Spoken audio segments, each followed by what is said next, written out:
So, good morning, my dear students from Northeast, all Northeast medical colleges, starting from Manipur, Tripura, and Assam. Anyway, we were talking about the cervical spine injury. So, we have discussed how to deal with this cervical spine cases in the casualty, and subsequently how to evaluate it clinically, and also we have discussed what are the X-rays supposed to do. Today we will go a bit further to discuss more exactly how the fractures are happening. We may not able to cover up all the fractures there in the cervical spine, but necessarily we will discuss the important fractures from above down below, and also clarify what is a unilateral dislocation, bilateral dislocation, or what is a displacement. We will talk in this model itself so that it will be easy for you to comprehend. So as before that, we always start with some sort of some philosophy. So last class we have discussed jada hi dharmaisya glani bhavati bharatam adbuddhanam adharmaisya tadatpanam sigamniham. Today is paritanayam sadhu vinasaya sadhuskitam dharma samsthapanarthaya samani juge juge. So what is the meaning of the last your phrase is that it is for chapter 4 of Gita, which is not a religious book. As I said, it is a book of the philosophy of life. It speaks when there will be more dharma, and while there will be decline of dharma, then I will reborn in the millennium to re-establish the dharma, save the pious, and destroy the wicked. That is the meaning. So it happens in millennium to millennium. Okay, fine. Then we will go to the actual subject proper. So in the X-rays, while you talk about the cervical spine X-rays, we have emphasized the need of your stressing, particularly craniocervical junction. 1. Number 2, subaxial junction. We already discussed how it is very difficult to delineate the fractures there or injury in the craniocervical junction. As you all know, a craniocervical junction is basically area of this area, cranium and cervical area. So this is basically comprising of your occipital bone. This is your C1, this is your C2. Yes, madam? So we all discussed about the thing already, but again re-emphasize this. And we are also going to discuss what are the common fractures you encounter in this region when trauma. We are not going to tell all these things happening there. So many things happen, but what are the common things happen from above down below? And I will also show exactly in the model that exactly happens there and what is being reflected in the X-ray. What is being reflected in the X-ray? We also told you that what are the X-rays supposed to take in this area, particularly for the craniocervical junction and the subaxial region. Yes or no? This is discussed. We already discussed about the anatomy. We are not going to deal again. We are going to talk about this injury here. Now, what exactly happened here? What is the Jefferson's fracture? Or now, many times because of the axial thrust, a person who is diving on a shallow water is compacting there. Good morning, sir. Welcome. So, good morning and welcome. In this region, while the axial thrust is there, so the impact of the force might be at the junction of the craniocervical junctions, particularly in the occiput or in the C1 vertebra. So in the occiput and C1 vertebra, many times it may go displacement, dislocation, or it may go for fractures. So dislocations as such in this area is not very easy to delineate with the help of the X-rays. Why so? Because of the fact that this area is mostly ligamental in complex. We know the tentorium membrane, which is actually nothing but the continuation of the posterior longicular ligament. We know the posterior axio-occipital ligament, which is basically continuations of the ligamentum flavum. So these are the structure which is holding the craniocervical junction. So that is why in a trauma situation, while there is a dislocation or displacement, X-ray unable to pick up this pathology. And in trauma situation also, you will find it is very difficult to delineate it by the MRI as well. And also there is a limitations in the CT scan as well. So none of these investigative tools helps us to come to a diagnosis of this pathology here. That is why in this region, from X-ray point of view, we can get two types of fractures here. Well, in this region, craniocervical junction, we are getting mostly fractures. Two types mostly, one. Number two, also some dislocation or displacement. Now we will talk what are the fractures, what are the displacement, how do you know it. Here is while the impact of the axial thrust is there, probably the basal part of the occiput may get fracture. One. Number two, what about the C1? C1 may have different types of fractures, and if it is happening in multi-level in a circle, we say it is a Jefferson's fracture. Yes, sir? So sometimes it is a ring. So C1 is basically a ring sort of. See, this is C1 here. Here is your autoinduced process is here, right? So what are the things possible there in the C1 vertebra? You may have a fracture over there. You may fracture over here. You may have here. So you may have single fracture or even multiple fractures there. Yes or no? So you may have multiple fractures there. So if there is multiple level fractures is coming to fractures there, we name it as Jefferson fracture. Jefferson's fractures. And as I said, in the fracture, that there is a possibility of fracture to the basal part of the occiput. But unfortunately, these two fractures cannot be picked up by the X-ray many times. Are you getting my point? So X-ray has got limited access to the fractures in the occiput and in the Jefferson's fracture also. And how does it is going to help in X-ray?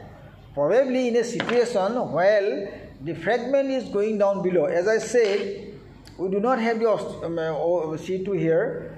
If the fragment is here, if the transverse ligament is torn, and if this lateral mass is sagging down, again I am telling you, getting my point? So in a simple Jefferson's fracture, it will be difficult to be picked up by the normal X-rays. Got my point? Whereas if the fragment is going displaced laterally, supposing there is a fracture here, there is a fracture here, there is a fracture here, there is a fracture here. This lateral mass, as I said, what is the lateral mass? Lateral mass is the lateral part of the vertebra in between two articular surfaces. I have already discussed this point. What is the lateral mass? So lateral mass is a part between two articular surfaces in lateral side. You go from the lamina, go laterally, you will find a mass which is in between two articular surfaces. In cervical spine, this is a very important structure, particularly for fixations. Now, in case of Jefferson fractures, how X-ray is going to help you?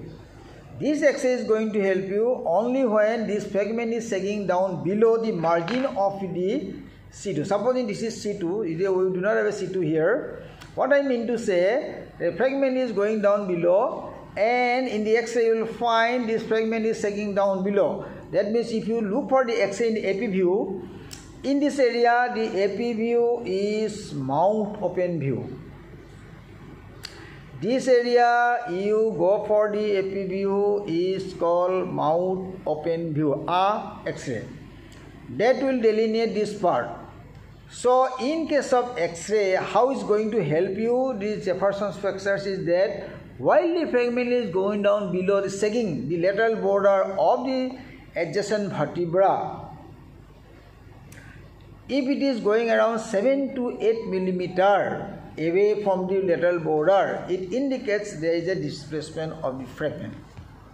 That means it is a violent type of injury.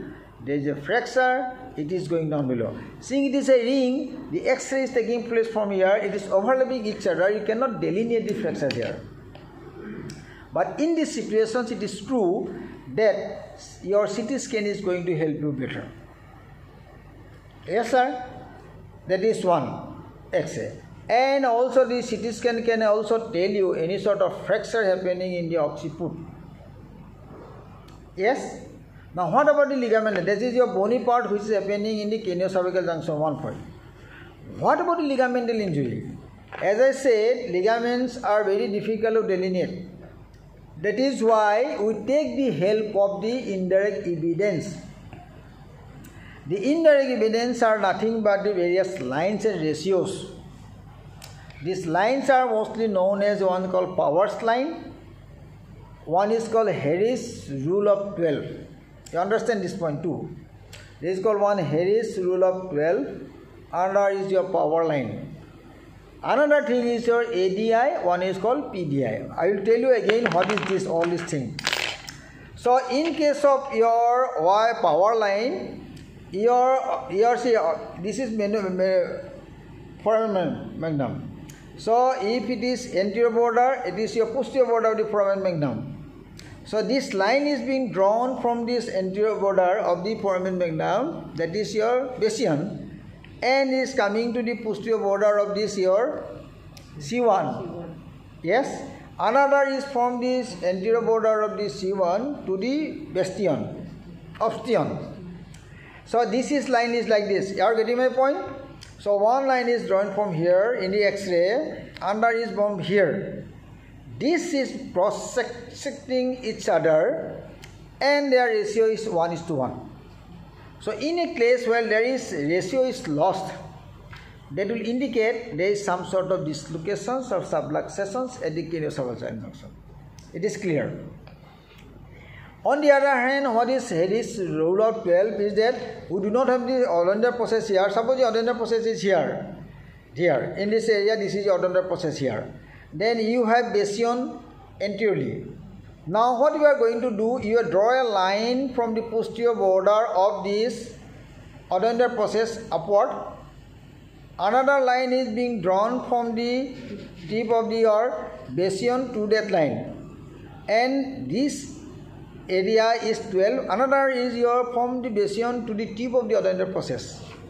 So these two lines are always equal. In X-ray it is around 12.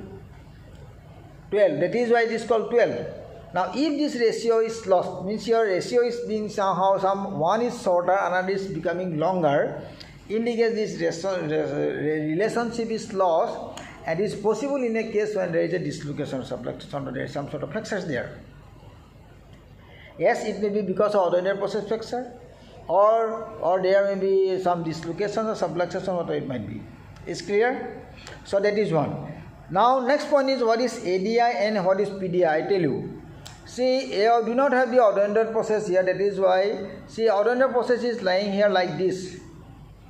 Now what is ADI is your, this is axis, this is odontoid. This is your anterior axis and odontoid distance is around 3 mm.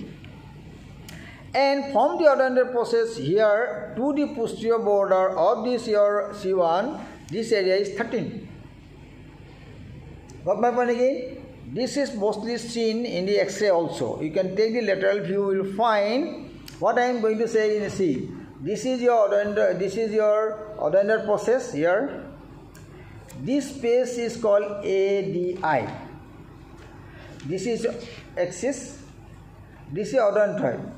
This is anterior. The anterior axio-odontoid distance. Yes? And this is your posterior distance. This posterior distance is calculated from the posterior border of the odontal process to the ring of the anterior border of the ring of the C1.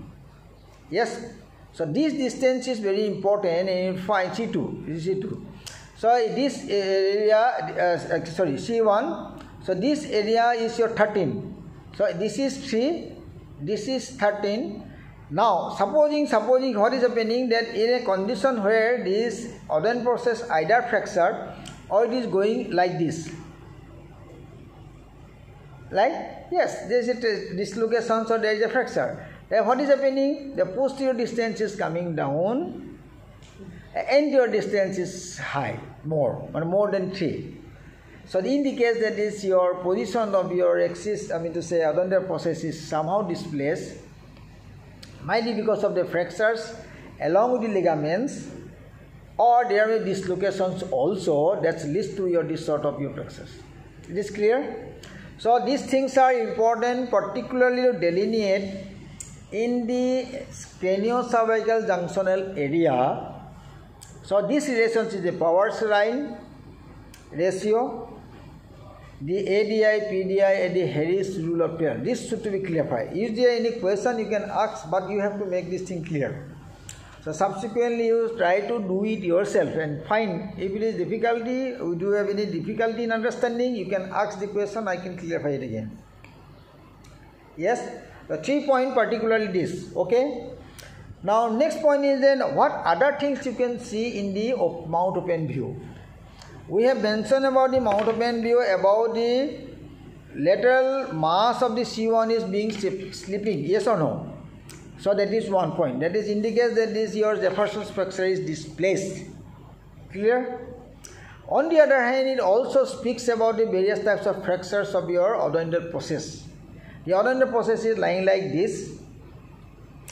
So there are 3 types of fracture here. One is at the tip, one is in the body, one is the basal part. So body part is very important many times. Number 1 point. Number 2 point is that sometimes even normal X-ray unable to pick up these fractures.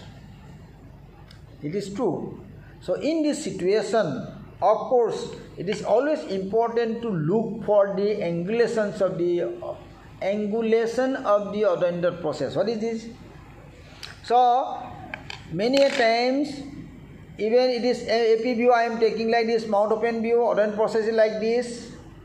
In the mouth open view, particularly look for 2 things. One is the lateral border of the C1 vertebra, how much it is slipping down the lateral border of the C2. That will tell us about the Jefferson's fracture displacement.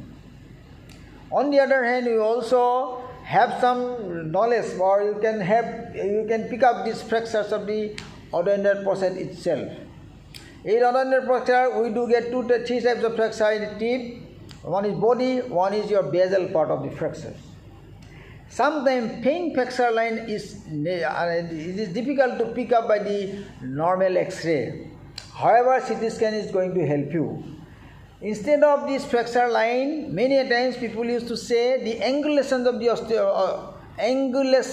the odontal process. What is the meaning? See, this is the posterior border of the odontal process.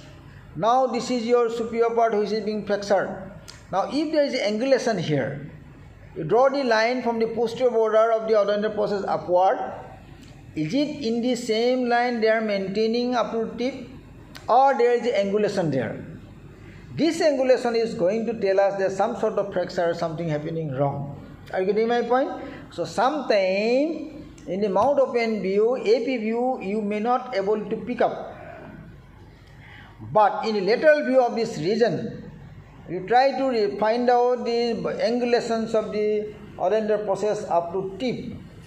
If it is going towards angulation more, probably there is some sort of fractures there. It is happening because X-ray is not that sensitive to pick up this faint fracture line where there is no much displacement. Correct? So this is your in the craniocervical junctions. So we covered up these craniocervical junctions, but one thing I have not mentioned is your hangman fracture. So hangman fracture is that actually hangman fracture is a misnomer. It is not hangman, it is a hangman. Hangman is the person who is hanging, is hangman. But hangman means S-E-E-D, means person who is going to hang. But Unfortunately, though the terminology is matching with that of your judicial hanging, but if you do the post-mortem of these patients, hardly the fracture is being noticed. This fracture is hardly being noticed in the persons who undergone post-mortem later on after doing hanging by judicial hanging. Clear? However, the terminology is with this, but terminology is also wrong in to say that it is not hangman, rather it should be hangman, person who is being hanged. Correct? That is your answer. And correlations with the hangman fracture with actually the description is not matching. Even then it is still a acceptable terminology. While there is a traumatic fracture at the burst interarticularis at the C2 vertebra. So do not have a C2 vertebra here, that is why I am unable to delineate it, but it is a fractures in the pars interarticularis of your C2 vertebra. So in these situations also again, it is very difficult to pick up in the X-ray.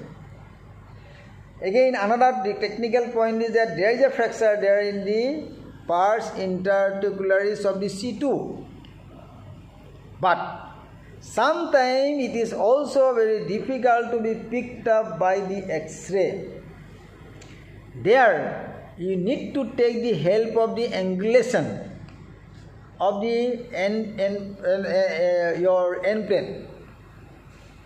So that is basically what we used to do to do a segmental kyphotic angle, a Kopp's angle, or kyphotic angle, whatever you say.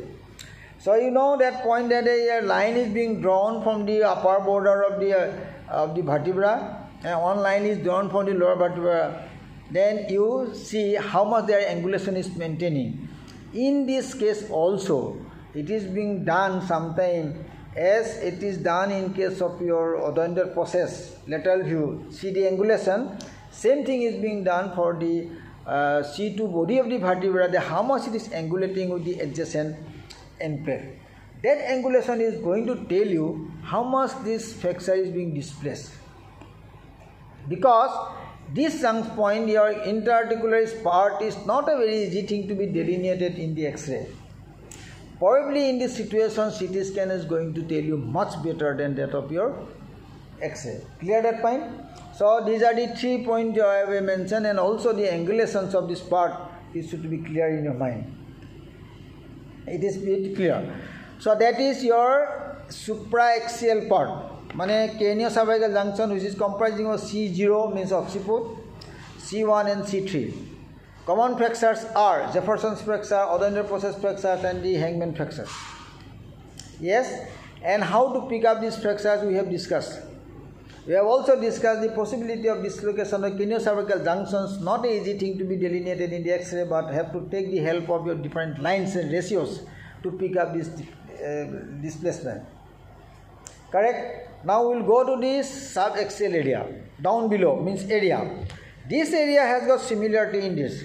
We are going to talk about this. So we have covered up this part, craniocervical junction, the common fractures we have discussed. Now what are things here we are going to discuss? What are things? Certain points should be all clear in your mind. I am going to speak certain important things that which is going to help you. One thing is what is your compression fractures and what is a burst fracture. This should be clear first. Certain important points. What is a compression fracture? The compression fracture, if you look at this vertebra here, once there is an axial pressure over there, it is going to compress. That is true. But as long as the posterior articular surface, posterior border is not violated, only anterior part is being compressed, this is a compression fracture. But on the other hand, if there is violation of the posterior border and the fragment is retropulsed to this canal, that is called burst fracture.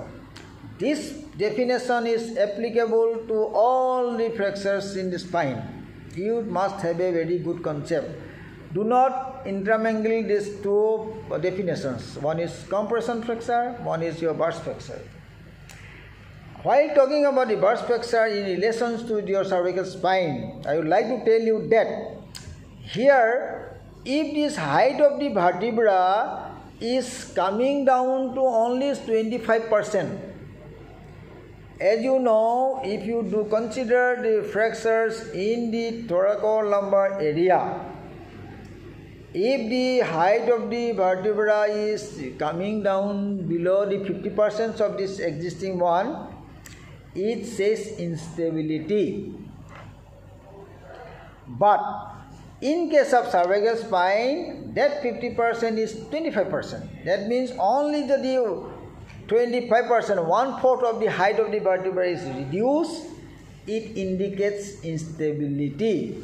That is a instability radiological criteria of cervical spine. We'll talk about this thing, additional thing again, since we are talking about the compression fracture here. That is why I have highlighted what is instability as far as concerned. What is a compression fracture? What is a burst fracture? And as far as cervical spine is concerned, how much compression is significant to us is called 25% reduction is significant in case of cervical spine. Why it is so? What is the importance of this? See, once there is a fracture there, what is happening? While there is a compression here, what is happening here? It is going to open up the posterior side. Once there is a compression in the cervical spine here, causing compression of the vertebra, what is happening to the posterior side? Posterior side is opening. This opening of the vertebra is leading to your tearing of the posterior ligamental complex, PLC. PLC. That is a indirect evidence of radiological evidence, X-ray evidence to tell us about the integrity of the posterior ligamental complex. So in a situation like this, where there is a fracture anteriorly in the body, along with the opening of the posterior interspinous part, that is a real condition of your instability, because it is torn here, there is significant fracture here, so both anterior and posterior stabilizers are jeopardized, so necessarily it is a unstable condition, and that is being reflected by reduction of the vertebra only by 25% is significant in the cervical spine. Whereas in case of your thoracic spine or lumbar spine, this is around 50%.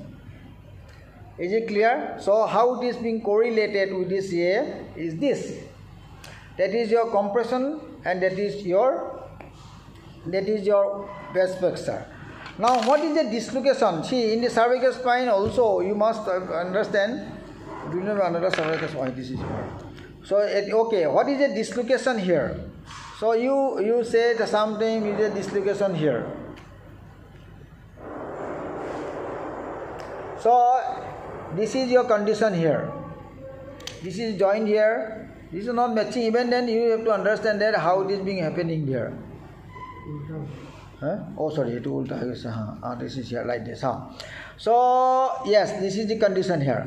This is the situation in your, the vertebra is not matching, even then this is the situation here. Yes or no? What is a unilateral dislocation? What is a bilateral dislocation? That should be also clear in your mind. In case of your unilateral dislocation, what is happening? This one side of the vertebra is displacing like this. Yes? So, if it is happening to the left side, you say it is a unilateral dislocation of the vertebra in the left side. Name it as 5. This is, if it is 5, down below 6, and then 5/6. Clear?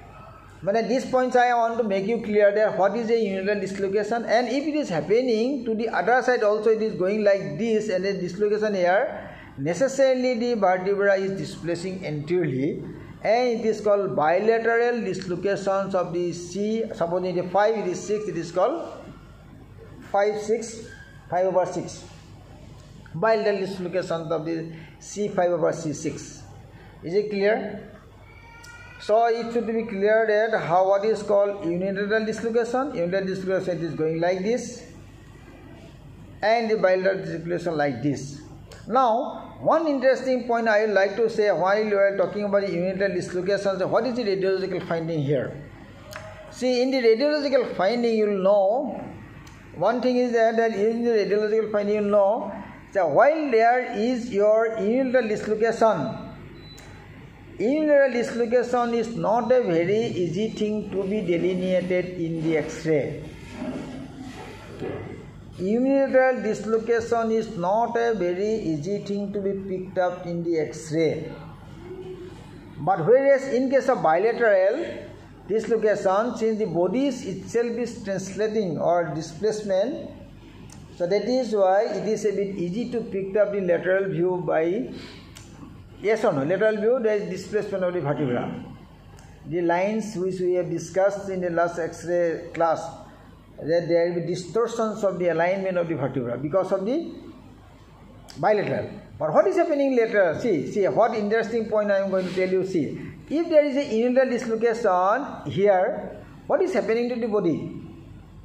Body is rotating. Yes or no? See, it is rotating or not rotating? So if it is like this, body is like this. So this is your part. Now I am saying that there is a left-sided dislocation of the C5 over C6, means left side is this, it is going like this, other side is still intact. It is a condition. Now what is happening there? The body is not much displaced from the original position. But one thing is happening, there is a rotation of this spine process. Yes or no? So this spinous process will be going to rotate like this. Now, if you are taking a X-ray from the AP view, what is happening in this vertebra? That end-on views which is appearing in the AP view of the cervical spine, now it is being distorted. Because there is a rotation of the vertebra. Is it clear to you? So this is clear. On the other hand, this vertebra is going like this anteriorly. In AP view, they are again coming to the same line. So it is very difficult. But lateral view tells us that the vertebral body is being displaced. Clear? So what is a unilateral vertebral dislocation? What is a bilateral one? And what is the radiological finding? Is it clear? Yes, that should be clear. That I am showing it in this way so that you can make the thing clear. What is a unilateral one? What is a bilateral one? And what is happening to the views, excess views in both the conditions? It should be clear. It should be clear to all. On the other hand, so next point. So by this time, the bilateral dislocation and the unilateral dislocation is clear. We have also discussed about what is compression fracture, what is burst fracture. These are the things happening. And another point I would like to tell you, that in the X-ray, sometimes you may find, particularly in an elderly patient, you will find patient is coming with a trivial fall, elderly patient particularly, a fall from the bicycle, and you take the X-ray, you will find almost nothing. Only one thing you will notice, that there is a fracture in the spinous process here. Spinous process, only this spinous process, there is a fracture here, but anteriorly is nothing. Sometimes a small teardrop sort of fracture may be there. So it happens particularly in case of hyperextension injury, where clinically these patients will be having that is called your central cord syndrome. What is happening there? That there is a hyperextension injury, means this head will be going posteriorly. So it will going like this. So necessarily it is opening up. Anteriorly is opening up. Yes or no? Now what is happening posteriorly? Posteriorly you will find these spinous processes are crowding each other. Yes or no? So it is going like this. One time there is a crowding of this here. This crowding lead to your pressure effect on the spinous process. There is fracture of the spinous process. Correct? Then again he may come back to the original position. Anteriorly you will find nothing in the X-ray. Sometimes a teardrop sort of small avulsion injury may be there, but posteriorly there is a fracture there in the spinous process. Yes, but sometimes you may get swelling in the anterior part. This is a classical case of your hyperextension injury. So in the cervical spine injury, I am not talking about the various moods of fracture. I am showing what pathology is happening in the spine, and you have to correlate, because it is sometimes not a pure injury. That means a axial pressure, a flexion type of injury, these are pure. These are extension type of injury, lateral bending, right lateral bending, left lateral bending. On the top of this, there is a combination of injury. Means your compression fracture with lateral rotation. Yes, again hyperextension injury with lateral rotation. So that will lead to your various types of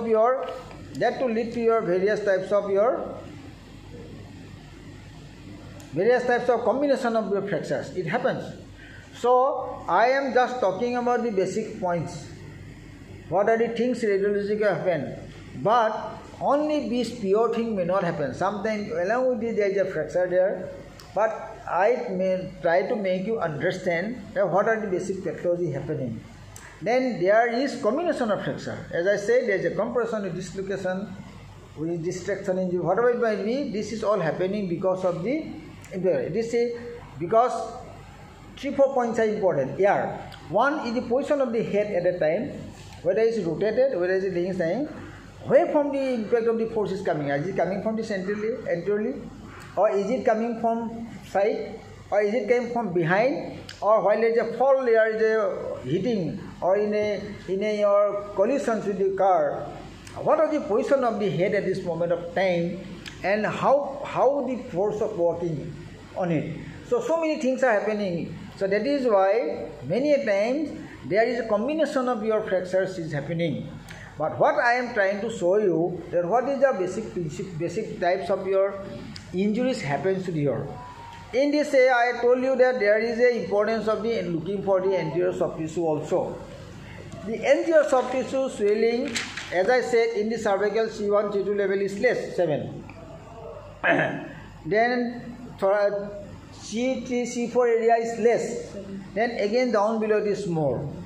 If the ratio is like this, how is it 17, it is around say it is 7, 8 or 5, 10, 17 like that.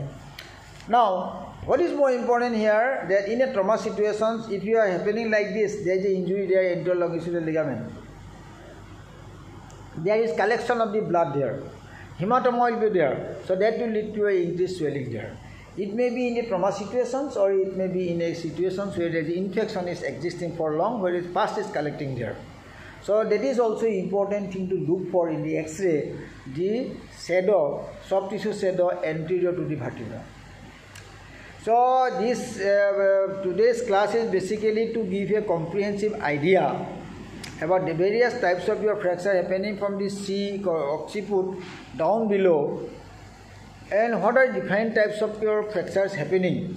I am not intentionally cover up all the subject. It is more huge subject to cover, but I try to give you the basic actually information, what is happening where. What is happening where, and there is every possibility that the impact of the force, direction of the force, the position of the head, all matters to give a resultant X-ray findings. Many times, this analysis of the mechanism of fractures are basically designed in a dead body or in a laboratory, and being correlate with it, because nobody has seen at the moment of time how the force was working. But this is being retrospectively analyzed that if the compression is like this, probably force is working like this. If the spinous force is fracture like this, probably force is like this. That is how it is being analyzed. But even then, there is sometimes difficult to explain all of things. That is why many classifications are coming up. But nowadays, today we will talk about SLIC, S-L-I-C. What is that? We will talk about later on. Next class, we will be talking about the treatment part. This is what we try to cover up the vision traumatic situations in the cervical spine. Now, this subject is open. Anybody can ask any question in this context.